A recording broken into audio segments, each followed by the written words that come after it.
మన ఛానల్ కుటుంబ సభ్యులందరికీ విజయదశమి శుభాకాంక్షలు. రేపు విజయదశమి.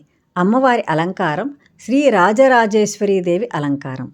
శ్రీ రాజరాజేశ్వరీదేవి అలంకారం విజయదశమి నాడు ఎందుకు మనం ఎప్పుడు కూడా ఉంచుకుని పూజించుకుంటామంటే, శ్రీ రాజరాజేశ్వరీదేవి అంటే సకల భువనాలకు అమ్మ, అందరినీ కాపాడే అమ్మ, అధిష్టానమైనటువంటి అమ్మ కాబట్టి ఆమెను మనం రాజరాజేశ్వరి రూపంతో కొలుచుకుంటాం.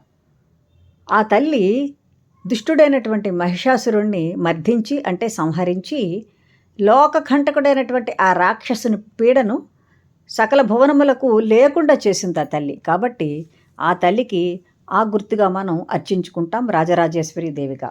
అంతేకాకుండా శ్రీరామచంద్ర ప్రభువు రావణాసురుని సంహరించి విజయదశమి నాడు విజయాన్ని సాధించాడు కాబట్టి ఆ రోజు దానికి గుర్తుగా కూడా మనం చెప్పుకుంటాం.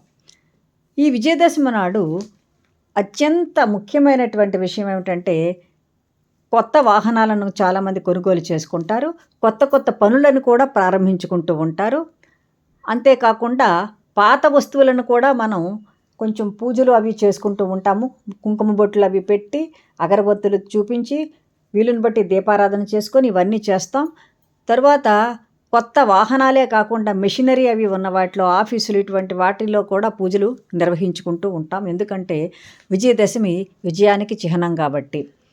అంతేకాకుండా ఏవైనా పనులను కనుక మనం విజయదశమి నాడు ప్రారంభిస్తే ఆ పనులు ముందుకు వెళ్తే తప్పకుండా ఆ క్రియ జరుగుతుంది. ఎందుకంటే రాజరాజేశ్వరి అమ్మవారు క్రియ జరిపించడానికి మూలాధారమైనటువంటి శక్తి స్వరూపిణి కాబట్టి విజయదశమి నాడు ఏదైనా పని కనుక మనం మొదలు పెడితే అది తప్పకుండా జరుగుతుంది అనే నమ్మకంతో అందరం అదే విధంగా చేస్తాము. మీరందరూ కూడా రాజరాజేశ్వరి దేవి అమ్మవారి రూపంలో రేపు అమ్మను అర్చించుకొని సకల శుభాలను పొందుదురుగాక.